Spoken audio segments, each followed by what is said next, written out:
Hello guys, today I'm going to tell you about a movie called The Invisible Maniac. The psychologist explains to the mother, Mrs. Darnwinkle, that her child is mentally and emotionally unstable, so he needs to be brought up gently and with understanding. However, he also notes that he is on the verge of becoming a genius, so proper upbringing is very important. Meanwhile, the son, Kevin, is happy to spy on his neighbor with the help of a telescope. Suddenly his mother comes in and finds him doing immoral things. She beats him in a rage, reprimands him severely, and emphasizes that women are evil. In the end, she leaves her son in the room for a year, closing all the windows. This makes Kevin cry while his mom laughs triumphantly. Years later, Dr. Darnwinkle, a scientist, convenes a conference to present his invisibility serum to colleagues. He confidently injects the serum to himself, instead of using an animal to prove its effectiveness. Unfortunately, he fails, which causes ridicule from a group of doctors. Unable to endure the humiliation, Kevin attacks his colleagues and kills 4 of them. This event is reported on national television, including the fate of Dr. Darnwinkle. He is sent to a mental hospital because a psychiatrist found him mentally incapable to stand trial. 6 months later, Kevin Darnwinkle jumps out of the window of the hospital, and the hounds are chasing him. A distraught man outwitted the dogs, forcing them to chase a stick. In 2 weeks, summer school begins, and the students are enthusiastically gossiping about the physics teacher who has passed away. Instead of sympathizing, most of them are just concerned about how to escape from lessons. Then the principal, Mrs. Sell, bursts into the classroom, and the students immediately take their seats. She introduces Dr. Darnwinkle as Kevin Smith, the new physics teacher, and puts the students under his care. After that, Kevin starts the lesson. He awkwardly explains how physics is necessary for people. He asks to name the 4 basic principles of physics and asks a pretty student named Vicky to answer. She purposely answers the 4 main food groups instead, and the whole class laughs about it. Kevin controls his emotions and continues the lecture. A few hours later, the cheerleaders work out their program in the gym, and Kevin watches from the sidelines, enjoying the sight of developing short skirts and reliving his pent-up fantasies about women. Meanwhile, the guys are also watching the cheerleaders train. Chad, one of the students, calls Bonnie, his girlfriend, to the podium. He wastes no time and kisses her and even offers to do it right there. The girl playfully refuses him and says that she will meet him after class. They then insult Darnwinkle and decide to prank their new teacher. At the end of the conversation, they kiss and after the cheerleader, go to the shower. All this time Kevin was eavesdropping on them. Chad then runs into Henry's janitor and makes fun of him for not being mine. After a while, the girls take a shower, unaware that Chad is spying on them. Satisfied with this, the young man happily departs. However, Dr. Darnwinkle replaces him and sees his students having fun in the shower. Suddenly someone takes him by the shoulders. He squats in shock and immediately begins to defend himself. Mrs. Sell is perplexed about Darnwinkle's reaction, and he explains that he dropped some change on the floor and is looking for it. The school principal informs that April's parents are asking him to practice physics with her. She gives him the phone number and address, after which Darnwinkle leaves. Later that evening, the teacher writes down what happened during the day. He expresses disappointment about the attitude of the students towards him, especially about the fact that his sincere efforts are not appreciated.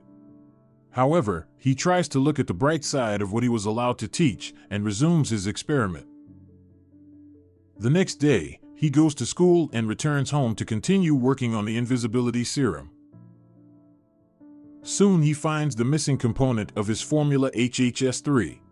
He excitedly pours some of the solution into his mixture. At 2:37 in the morning on Monday, June 21st, he injects the serum to his rabbit and waits for the result. However, he fails again. Dr. Darnwinkle does not lose hope because he knows that he is close to correlating the atom with his new formula. He completes his invisibility serum with HHS3 and granular beryllium, combining atoms and spaces. At 11:36 in the evening, on Monday, the 28th of June, he injects the rabbit with a new serum and he finally succeeds. 15 seconds after the injection, the rabbit becomes invisible. After that, the scientist injects the serum to himself. He feels his body heating up and his heartbeat quickening. Then the serum takes effect and he becomes invisible. He celebrates by claiming to have single-handedly created the invisibility serum and laughs madly. After 10 minutes, the rabbit returns to its original shape.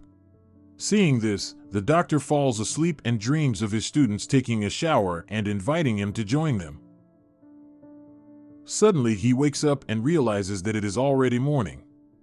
He writes in an audio journal and talks about the side effect, especially about its effect on his dreams and about the desire to inject himself again. Then he remembers that Mrs. Sell gave him the address April. That same night, he injects himself with a serum and goes home to a student. He sees that April is fast asleep and slowly pulls the blanket off her. Then he gently pulls off her nightgown, exposing her upper body. April stirs in her sleep, so Dr. Darnwinkle leaves. The next day, he goes to work early in the morning, but he is surprised when Vicky seductively approaches him, offering to do everything to get an A in physics. Darnwinkle refuses and tells her to focus on the right ways to advance in the subject, but the student takes his hand and puts it on her chest. Suddenly the bell rings, so Vicky pretends that nothing is happening. To distract himself, Darnwinkle arranges an unexpected test. Everyone complains, but the teacher stands his ground. Soon, the students, led by Gordon, begin to exchange glances with each other. Then everyone drops the textbook on the floor at the same time, which confuses Darnwinkle. Everyone laughs at his confused expression, but this event reminds the scientist of his previous experience with his mother and fellow scientists, so he explodes. He shouts at them, taking their work, and announces that everyone gets deuces, which changes the mood of the class. At the same time, Sell calls Chet to his office. When a student arrives there, the principal explains that his grades are unsatisfactory, which may make it difficult for him to enter college. Chet asks about his football scholarship, but the director states that this is only possible if she approves it. In this regard, the guy asks what needs to be done, and the headmistress, unbuttoning her shirt, offers to compromise. She puts forward conditions Chad must make her feel like a woman, and he, in agreement, snuggles against her chest. Later, the cheerleaders finish training and go to the shower. In the shower, they gossip about their physics teacher, insulting him. Vicky tells the girls about her trick to seduce the teacher and that he thought she was serious, and they all laugh at him. But it turned out that Darnwinkle had used the serum, and he was already in the shower watching them. The doctor reflects that another side effect of the serum is the strengthening of deep desires, and that is why he is drawn like a magnet to watch the girls. When the girls leave, Vicky stays in the shower, and Henry spies on her. Suddenly, Chad grabs a man and threatens him. The janitor tries to say something, but the guy ignores him and drives him away. Then he watches Vicky. At night, Kevin has a nightmare in which he recalls all the events of the past, starting with a traumatic childhood with his mother. He overhears a psychologist explaining what a terrible person he is, because he can hurt women, especially since he can be invisible. The next day, Henry goes into the men's room, but Chad and Gordon chase him away. The students comment on how strange the mute is, and then talk about how they will continue to play Darnwinkle, unaware that the teacher is eavesdropping on them from another booth. Later, in the middle of the lesson, Sat calls the teacher to his office. Entering there, he finds that the headmistress is sitting in her chair, turning away from him. The woman asks him about his personal life, in particular, whether he has a wife or girlfriend. When he informs her that they are not there, Mrs. Sal turns around and approaches him in a black nightgown. She then tells him that she finds him attractive and offers to satisfy each other's needs. However, the scientist refuses her, which enrages her. Because of this, Mrs. Sal shows him the empty syringe he used for the invisibility serum. She threatens him and is going to call the police. Kevin slowly approaches her, then strokes her cheek and kisses her. At the same time, he carefully takes a letter opener and stabs the woman. After that, the doctor returns to the classroom, immersed in his thoughts, but as soon as he opens the door, a bucket of water is poured on him. He sees that all his students have left the classroom, which makes him scream. He runs out and locks all the doors in the school, after which he injects himself with an invisibility serum. Meanwhile, Betty and Booba, Kevin's students, are sitting in the cafeteria while the radio announces the continuous search for Dr. Kevin Darnwinkle. Booba turns off the radio, not interested in current events. Betty agrees with him, and they suddenly kiss passionately. However, something raises the guy's hand and an invisible Darnwinkle stuffs his mouth with a sandwich, and Betty screams in confusion and horror. She watches as a sandwich is forcefully shoved down her boyfriend's throat. Betty runs away in fright, but the scientist catches up with her. He pulls off her bra and then strangles her with an emergency fire hose. Darnwinkle leaves her lifeless body on the floor, and he goes to his next goal with a mad laugh. A few minutes later, two girls from the support group, April and Joan, discover that the doors are locked and go around, but they find Betty's body. They run away to find help and run into the classroom, where they see their teacher. They inform him about these indoors. Kevin tells them that their story sounds strange, but the girls say they should call the police.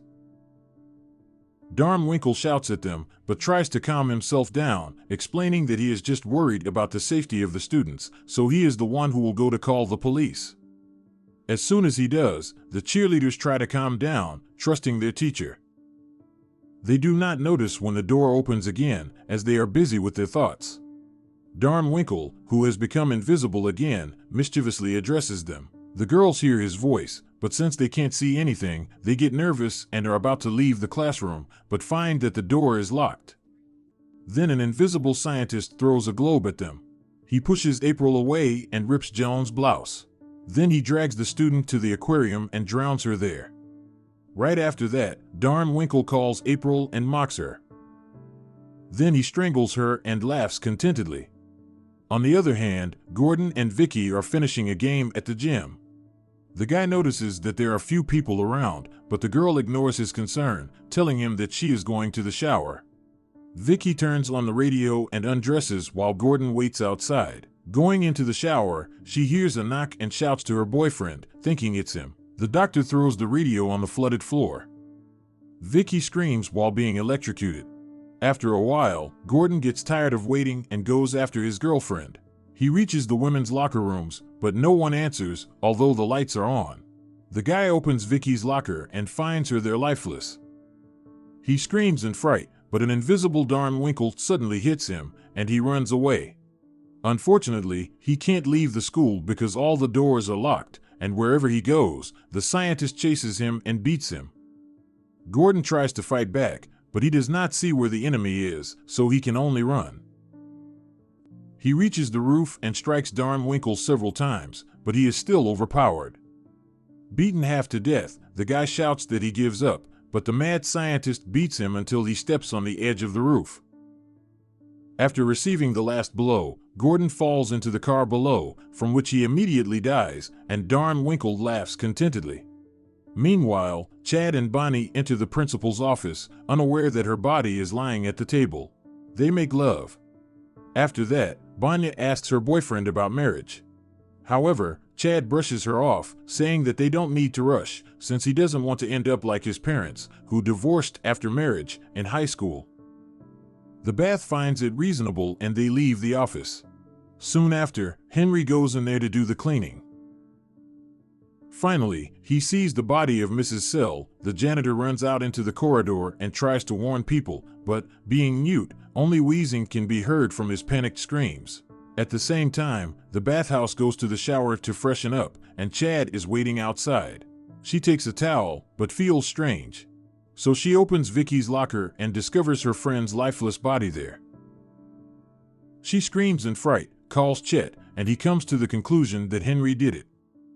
Coincidentally, when they come out of the shower, a janitor runs in there, and Chet beats him unconscious. The young man is about to hit Henry again, but an invisible Darnwinkle suddenly grabs his hand, laughing madly. The scientist pushes Chet and Bonnie, and they both fall to the floor. He approaches the girl and climbs on her. Bonnie calls the couple for help, but the guy sees nothing. The mad scientist laughs and mercilessly beats him, mocking him. Fortunately, Chad strikes Darnwinkle, and Bonnie shows where the scientist is as blood drips from him. Finally, the guy manages to grab the scientist and they begin to fight. After a while, the serum loses its effect, and the students see their physics teacher. Bonnie asks him why, but the teacher doesn't answer anything. He takes out another syringe attached to his leg, but finds it empty. Chet grabs the opportunity to fight with his teacher, but Darnwinkle has already completely lost his mind. He beats Chet into unconsciousness, then turns to the bathhouse and jumps on it, crushing it. Then Dr. Kevin Darnwinkle comes out of school in bloody shoes and goes home. He records an audio journal and tells that the serum awakens the best and worst traits in him. He insults his students and laughs maniacally, but stops when a shotgun is pointed at him. Chet angrily threatens him, stating that he already knows his real identity. However, Darnwinkle is not afraid. He looks at his serum, but Chet won't let him get it. The scientist hits the student on the head with a glass bottle and gets the opportunity to become invisible again. Not seeing his enemy, Chad shoots blindly. Darnwinkle attacks him, and the guy sees another serum on the bed. He immediately gives himself an injection and becomes invisible. The two are fighting fiercely, despite not seeing each other. At the same time, the police arrive at the door, but it is locked. A moment later, someone's shotgun fires, and blood splatters the room. A headless body appears, wearing a white shirt. At the same time, the police break down the door and find a corpse. Eventually, they conclude that Darnwinkle committed suicide. They take the syringe with the invisibility serum and leave. As soon as they leave, the laughter of Darnwinkle is heard in the room, who regains his former body. Thank you for watching and see you soon.